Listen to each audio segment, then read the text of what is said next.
All right, guys, we are back. We are back for a second try. Again, this is our second reading. So if you skipped number one, I read the beginning and I read a couple of the stories already. So we are already to the Great Flood. So if you missed some of the earlier, go ahead and go back there and catch up, and we will just keep going. All right. The Great Flood, Genesis 5:1 through 9:17. Adam and Eve's children lived to be very old. They had grandchildren, great grandchildren, and many great great grandchildren. As the years passed, there were more and more people in the world. Most of them were very wicked. Yet there was a man who tried to please God. The man was Enoch. He walked with God, talked to God, and listened when God spoke to him. Because Enoch put his faith in God most of all, he did not die. Instead, when he became old, God took him to heaven. Enoch's son, Methuselah, was the oldest man who ever lived. He lived to be 969 years old. By this time, there were many, many people in the world. Their hearts were full of sin. They did not try to please God, for they did not love Him. They did not teach their children to love the good and do the right. Everywhere there was sin and wrongdoing. What a sad world. How sorry God was that He had made man, that people were no longer fit to live. Finally, God decided the only way to get rid of sin and wickedness in the world was to cover the earth with a great flood. Then God remembered Noah. Even amongst these wicked people, Noah tried to do right. He taught his sons to do right also. This pleased God. Sometimes God talked to Noah. Now he told Noah about his plan to destroy the world. He promised Noah and his family that they would not be destroyed with the wicked. Build an ark, God told Noah. When it is finished, you and your wife and your sons and their wives may go into the ark. You will live there until the flood is over. God decided to save a pair of each kind of living animal. These would also stay in the ark during the flood. He actually saved one pair of unclean animals and seven pair of clean animals. Because Noah believed God, he began building the ark. God had told him that. Because Noah believed God, he began building the ark. God had told him how it should be built. While the people went their wicked way, Noah and his sons made the ark as God had said.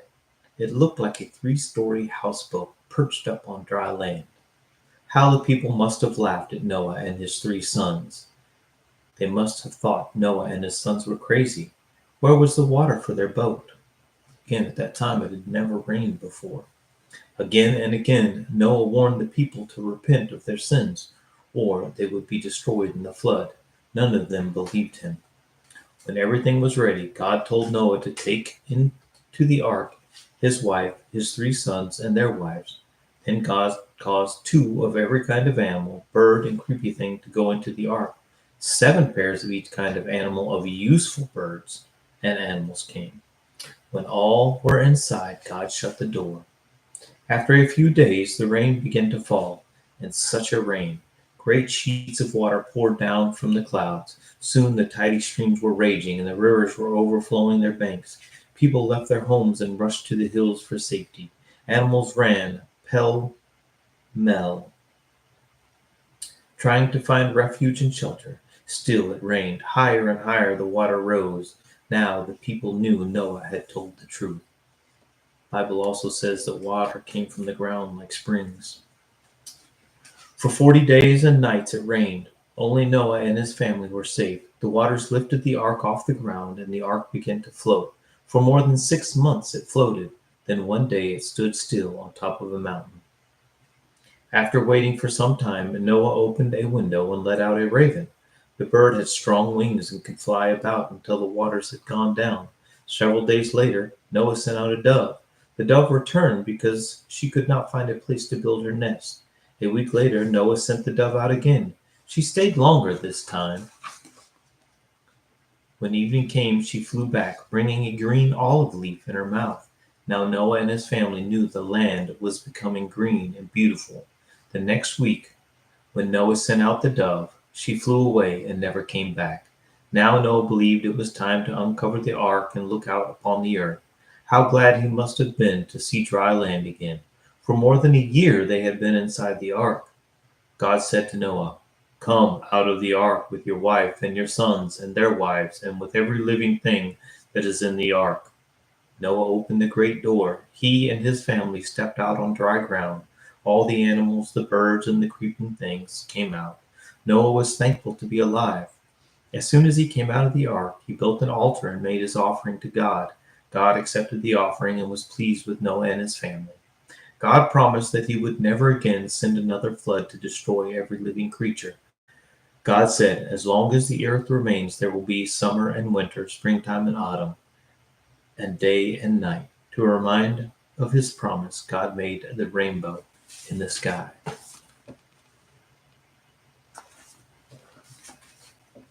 All right, the next section is the Tower of Babel.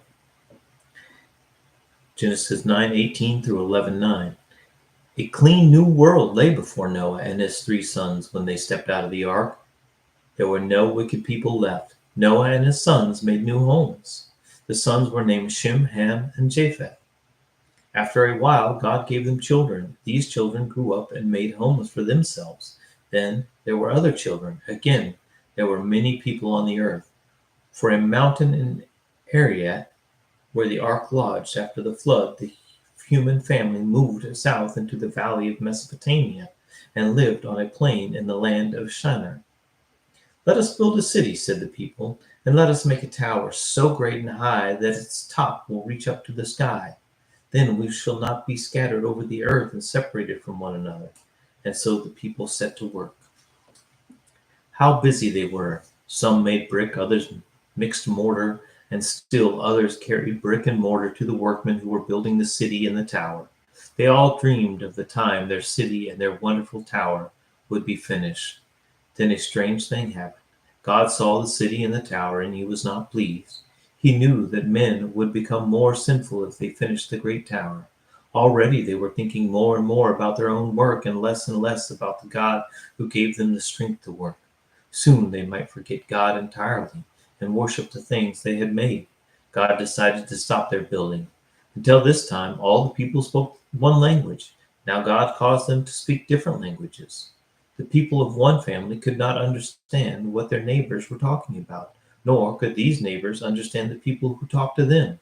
They could not go on with their great building because the workmen could not understand one another. The people of Babel became restless and unhappy until finally those who spoke one language moved off by themselves.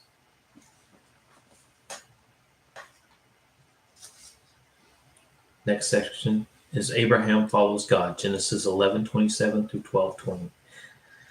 The people who moved away from Babel forgot God and became more sinful. They prayed, but not to God.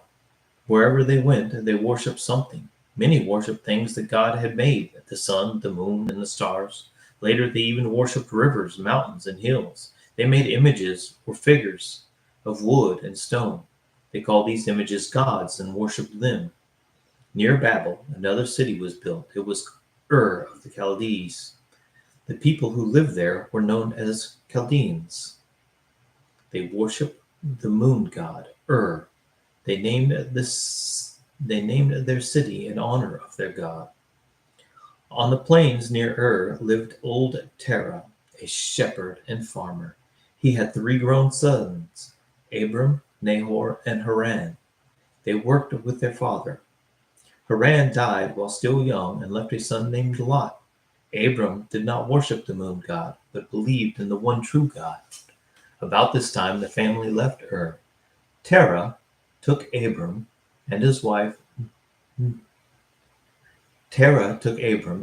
Nahor and his family and Lot.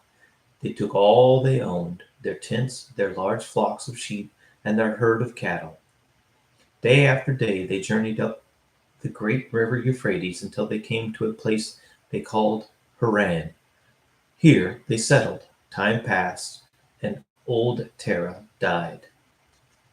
One day, Abram heard God calling him. God said, Leave this country, your relatives and your father's house.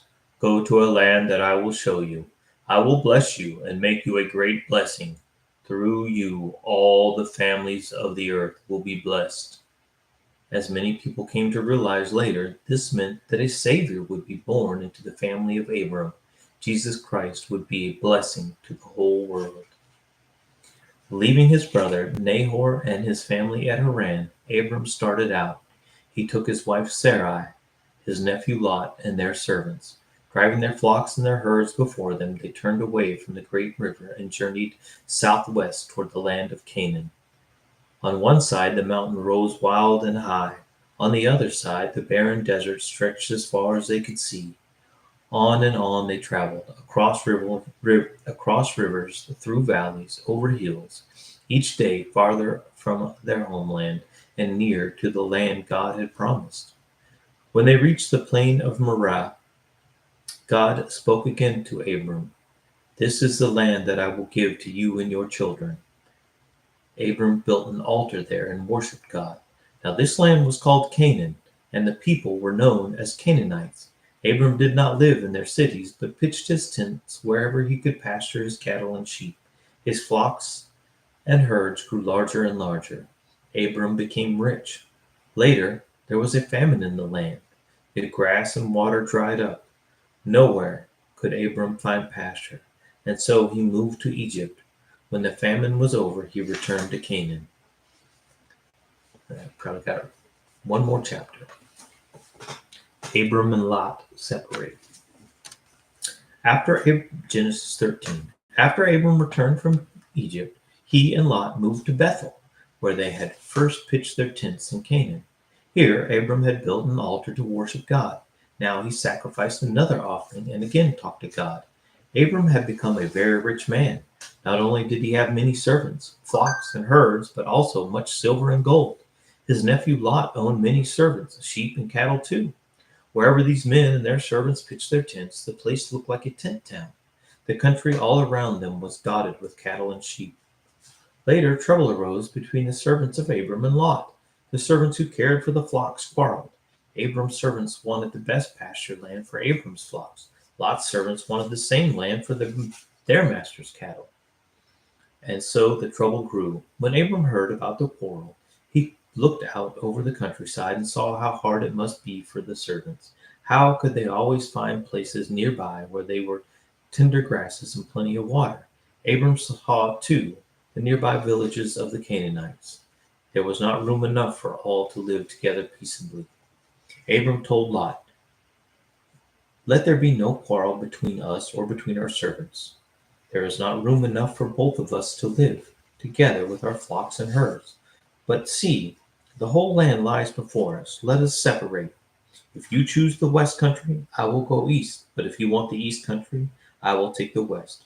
Abram and Lot could see far to the east and the west, because God had promised Abram all this land. Abram could have chosen the better part, or he could have sent Lot and his servants away. Instead, he offered Lot the first choice.